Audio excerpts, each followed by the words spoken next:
بسم اللہ الرحمن الرحیم۔ حضرات محترم، میرے بھائی بہنوں اور بیٹیوں،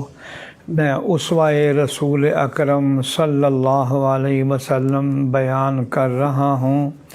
میری آپ تمام سے درخواست ہے کہ یہ سنتے وقت دل سے یہ نیت کر لیں کہ ہم نے حضرت صلی اللہ علیہ وسلم کی ایک ایک سنت کو اپنانا ہے۔ ہماری بخشش کا، نجات کا بہترین ذریعہ یہ ہے کہ ہم جناب رسول اللہ صلی اللہ علیہ وسلم کی سیرت طیبہ کو اپنائیں۔ آج پہلی روایت حضرت صلی اللہ علیہ وسلم کے صبر، بردباری، درگزر کرنے کی صفات نبوت کی عظیم ترین صفتوں میں سے ہیں۔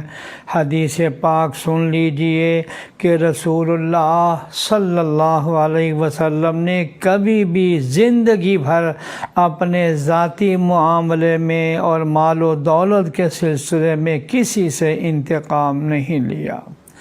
ہاں مگر اس شخص سے جس نے اللہ تعالیٰ کی حلال کردہ چیز کو حرام قرار دیا تو اس سے اللہ تعالیٰ ہی کے لیے بدلہ لیا۔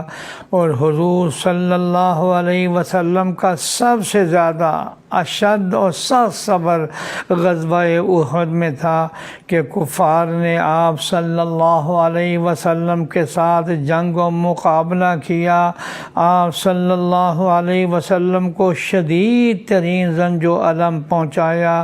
مگر آپ صلی اللہ علیہ وسلم نے ان پر نہ صرف صبر و عفو پر ہی اکتفا فرمایا بلکہ ان پر شفقت اور رحمت فرماتے ہوئے ان کو اس ظلم میں معذور گردانا اور فرمایا اللہم اہد قومی فإنہم لا یعلمون، یا اللہ میری اس قوم کو تو ہدایت دے دے کیونکہ یہ جانتے نہیں، اگر یہ جانتے تو کبھی بھی مقابلے میں نہ آتے۔ اور ایک روایت میں ہے کہ آپ نے ان کے لیے دعا بھی مانگی اللہم اغفر لہم، اے اللہ انہیں معافی فرما دے۔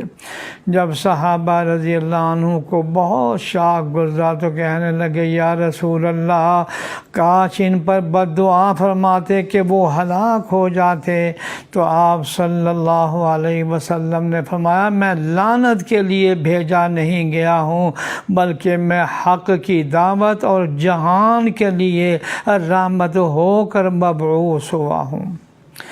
حضرت انس رضی اللہ تعالیٰ عنہ سے روایت ہے کہ رسول اللہ صلی اللہ علیہ وسلم نے فرمایا اللہ کے راستے میں مجھے اتنا ڈرایا دھمکایا گیا کہ کسی اور کو اتنا نہیں ڈرایا گیا،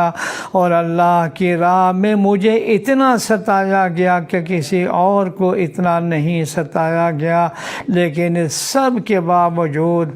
حضرت صلی اللہ علیہ وسلم ان کی ہدایت کے لیے دعا فرماتے رہے یا اللہ ہمیں بھی عفو و درگزر کرنے کی توفیق عطا فرما، آمین یا رب العالمین۔